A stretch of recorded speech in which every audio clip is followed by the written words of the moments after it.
Hello everyone, welcome back to IDB Institute of Finance and Accounts.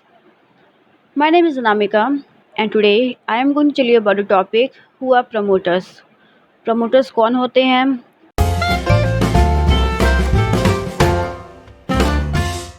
Promoters होते क्या हैं? वो इस टॉपिक में आज हम समझेंगे. So let's begin with the topic. Promoters वह इंसान जो व्यवसाय शुरू करने के विचार की कल्पना करता है उसे हम प्रमोटर्स कहते हैं. यानी कि वो पर्सन जो कोई बिज़नेस स्टार्ट करने के लिए सोचता है वो प्रमोटर्स कहलाते हैं. यानी कि वो पर्सन जो कोई कंपनी को प्रमोट करता है वो प्रमोटर्स होते हैं. मान लीजिए एक पर्सन है, उसके दिमाग में एक आइडिया आया और उस आइडिया से उसने अपने बिज़नेस को स्टैब्लिश कर दिया. ठीक है, लेकिन क्या सिर्फ सोच लेने से क्या आपका बिज़नेस प्रॉफिटेबल होगा या फिर आपका बिज़नेस सिर्फ सोच लेने से क्या स्टार्ट हो जाएगा? तो ऐसा नहीं है. सिर्फ सोच लेने से चीज़ें नहीं हो जाती हैं. सोच की चीज़ों को आजमाने में तभी आपकी चीज़ें वर्कआउट करती हैं. ठीक है, जैसे कि मान लीजिए the promoter conceives the idea and takes all initiatives to form a company and bring company into existence. यानी कि प्रमोटर पहले तो आइडिया कंसीव करता है, उसके बाद वो सारे इनिशिएटिव्स लेता है किस चीज़ के लिए, अपनी कंपनी को या अपने कोई बिज़नेस को स्टार्ट करने के लिए. ठीक है, and bring company into existence. उसके बाद फिर उसकी कंपनी एग्जिस्टेंस में यानी कि वैल्यूएबल कहलाती है. यानी कि एक पर्सन, कोई भी एक पर्सन हो सकता है, वो पहले वो आइडिया उसके दिमाग में आएगा, फिर आइडिया से उस चीज़ के बाद वो सारे उस मेथड अप्लाई करेगा, सारे इनिशिएटिव्स लेगा किस लिए, टू फॉर्म अ कंपनी और अ बिज़नेस और anything else what you are having an idea for that, and bring company into existence. और कंपनी अपने एग्जिस्टेंस के लाने के लिए वो सारी चीज़ों को प्रेजेंट कर देगा. The promoter identifies the profitability of the idea by analyzing the opportunities in that area. यानी कि जो प्रमोटर है वो सारे अपने आइडियाज़ को प्रॉफिटेबल रूप में कैसे लाए उस चीज़ को आइडेंटिफाई करेगा. जितनी भी अपॉर्चुनिटीज़ हो सकती हैं अच्छी बुरी, वो उस चीज़ के बारे में सोचेगा समझेगा, तभी उस चीज़ पे वर्कआउट करता है. The promoter can be individual, a group of persons और एन इंस्टीट्यूशन. यानी कि आपका जो प्रमोटर है या तो वो एक इंडिविजुअल पर्सन भी हो सकता है, ग्रुप ऑफ पर्सन्स भी हो सकते हैं, या तो फिर इंस्टीट्यूशन भी हो सकता है. ठीक है, next will see. Now here is the position of promoters. Promoters की पोजीशन क्या होती है वो हम समझेंगे. Promoters are neither a agents not the trustees of the company. Promoters जो होते हैं ना तो वो एजेंट्स होते हैं, ना ही किसी कंपनी के ट्रस्टीज होते हैं. एजेंट्स यानी कि आपके बिहाफ जो आपके असिस्टेंट वे में वर्क करते हैं वो हमारे एजेंट्स कहलाते हैं. और ट्रस्टीज़ जो चैरिटेबल इंस्टीट्यूशंस होते हैं वो पर्सन्स के बारे में कहा जा रहा है. तो जो हमारे प्रमोटर्स होते हैं वो ना तो ही आपकी कंपनी के एजेंट होते हैं, ना ही वो आपकी कंपनी के कोई ट्रस्टीज़ होते हैं.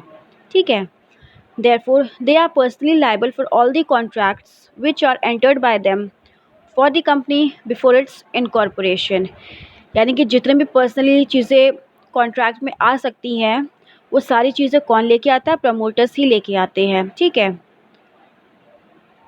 अपनी कंपनी को स्टार्ट करने से पहले, इनकॉर्पोरेशन करने से पहले जो भी चीज़ें हो सकती हैं प्रॉफिटेबल, वो चीज़ें हम लेके आते हैं. Promoters of a company enjoy a fiduciary position, that is a position of trust and confidence with the company which they must not misuse. यानी कि जो प्रमोटर्स की जो पोजीशन होती है वो फिड्यूशरी पोजीशन होती है. इसका मतलब ट्रस्ट और कॉन्फिडेंस, यानी कि वो कभी आपसे झूठ नहीं बोलेंगे. उनके अंदर बहुत सारे कॉन्फिडेंट रहेगा कोई भी वर्कआउट करने से पहले, है ना, कोई भी चीज़ को स्टार्ट करने से पहले उनके ऊपर कॉन्फिडेंट रहेगा. और दूसरी बात कि ट्रस्टफुल रहेगा कि ये चीज़ें जो हम सही कर रहे हैं वो सही है कि नहीं है. ठीक है, तो ये सारी चीज़ें कौन देखता है? प्रमोटर्स. तो प्रमोटर्स की जो पोजीशन होती है वो यही डिफ़ाइन करती है कि उनकी जो पोजीशन होती है फिड्यूशरी पोजीशन होती है, और उस पोजीशन का कभी भी मिसयूज़ नहीं करना चाहिए. Clear? Next, They can make profits only if it is disclosed, but most not make any secret profits.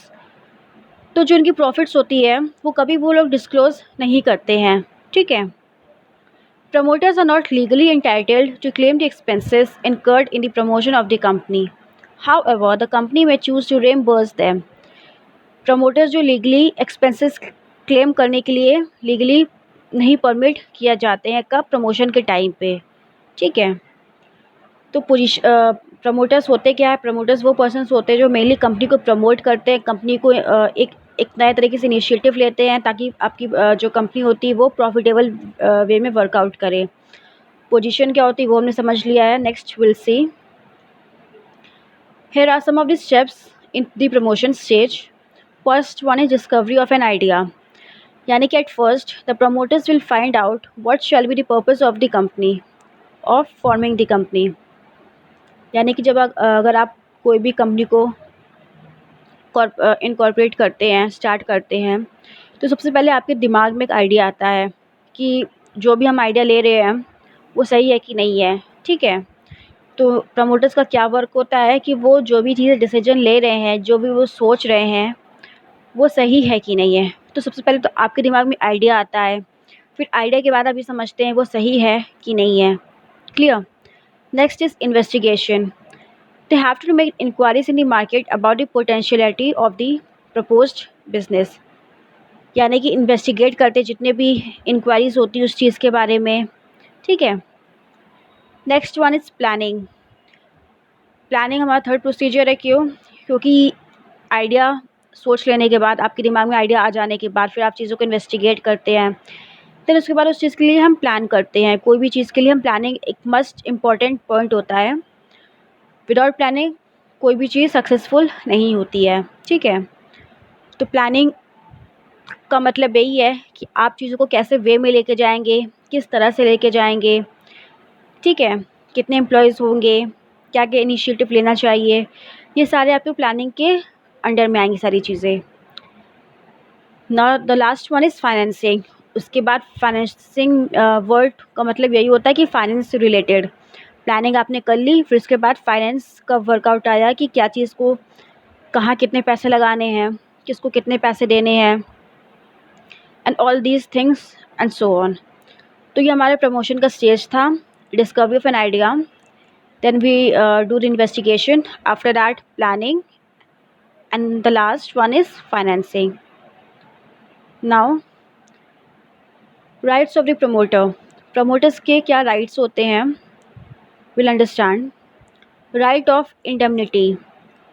When more than one person acts as the promoters of the company, one promoter can claim against another promoter for the compensation and damages paid by him. यानी कि जो एक person है दूसरे person को promote करता है company में या दूसरे पर्सन के बिहाफ में काम करता है, one promoter can claim against another company for the compensation and damages paid by him. तो प्रमोटर एक कंपनी को दूसरे कंपनी को प्रमोट करता है, कैसे चीज़ें लीगली होनी है वो चीज़ों को देखता है, ठीक है। Promoters are severally and jointly liable for any untrue statement given in the prospectus and for the secret profits. Promoters जो सीवियरली सारी चीज़ों के लिए लायबल होते हैं कि क्या चीज़ें सही हैं, क्या चीज़ें नहीं सही हैं, क्या आपके प्रॉस्पेक्टस में सारी चीज़ें होती हैं, क्या आपके सीक्रेट प्रॉफिट्स है, उस चीज़ को देखना, आइडेंटिफाई करना। प्रोस्पेक्टस का मतलब ये होता है, here you can see the word prospectus. Clear. Prospectus का मतलब ये होता है कि एक ऐसा डॉक्यूमेंट कोई भी बिज़नेस का, कोई भी फर्म का, जहाँ पे आपकी सारी चीज़ें लीगली मेंशन रहते हैं कि आपकी बिज़नेस की जो भी प्लानिंग है, क्या चीज़ें होनी है, क्या चीज़ें नहीं होनी है ना। क्या आपका बिज़नेस का स्टेटस है, कितने एम्प्लॉयज़ वर्क करते हैं, फिर उसके बाद क्या एंडिंग ऑफ प्रोसीजर है। तो ये सारी चीज़ें जो भी होती है आपके प्रोस्पेक्टस में मेंशन होते हैं। यानी कि एक डॉक्यूमेंट होता है हर एक कंपनी का, जो भी जब भी आप इसको देखोगे तो प्लानिंग जो भी चीज़ें आपकी अपडेटेड रहेंगी वो आपके प्रोस्पेक्टस में हमेशा मेंशन रहती हैं। The next one is right to receive the legitimate preliminary expenses. A promoter is entitled to receive the legitimate preliminary expenses which he has incurred in the process of formation of the company, such as cost of the advertisement, fee of solicitor and surveyors. जो promoters होता है सारे legitimate preliminary expenses का उसके पास right होता है. Right to receive the preliminary expenses is not a contractual right. It depends upon the discretion of the directors of the company. The claim for expenses should be supported by the vouchers. Third one is right to receive the remuneration.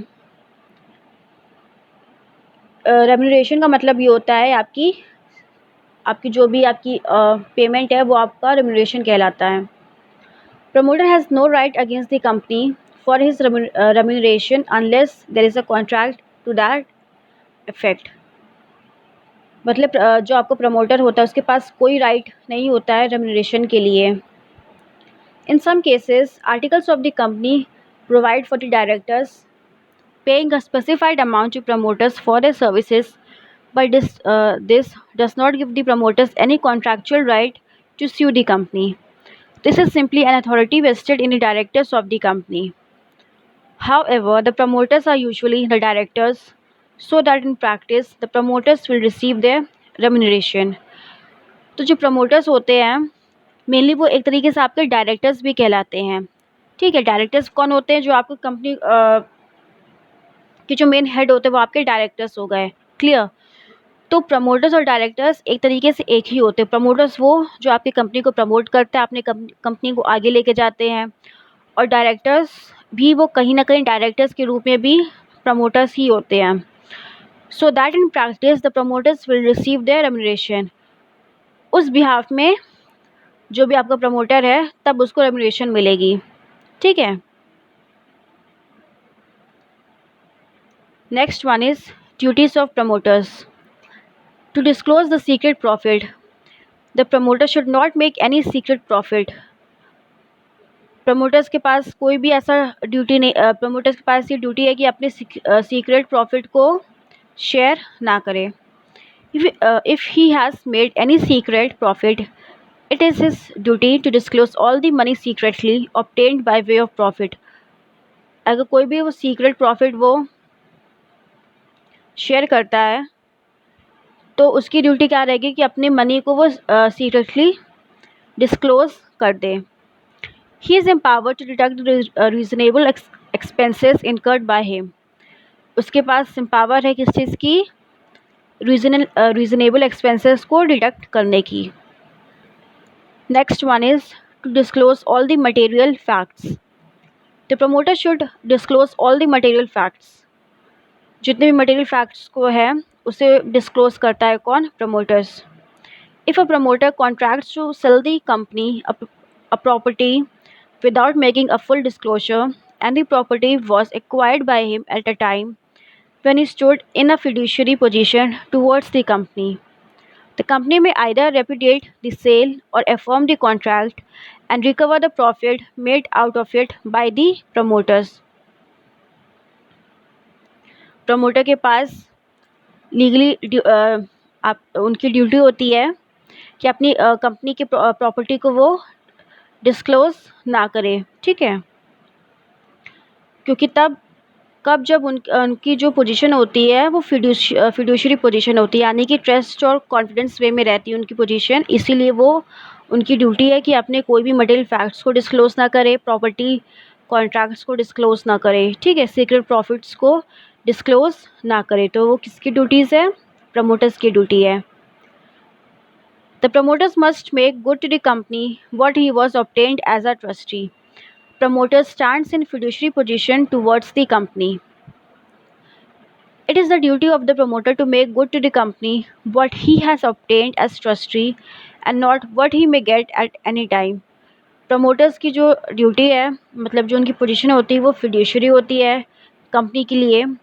तो उनकी duty क्या रहती है कि वो अपने company को सही तरीके से यानी कि गुड वे में लेके जाए. Duty to disclose private arrangements.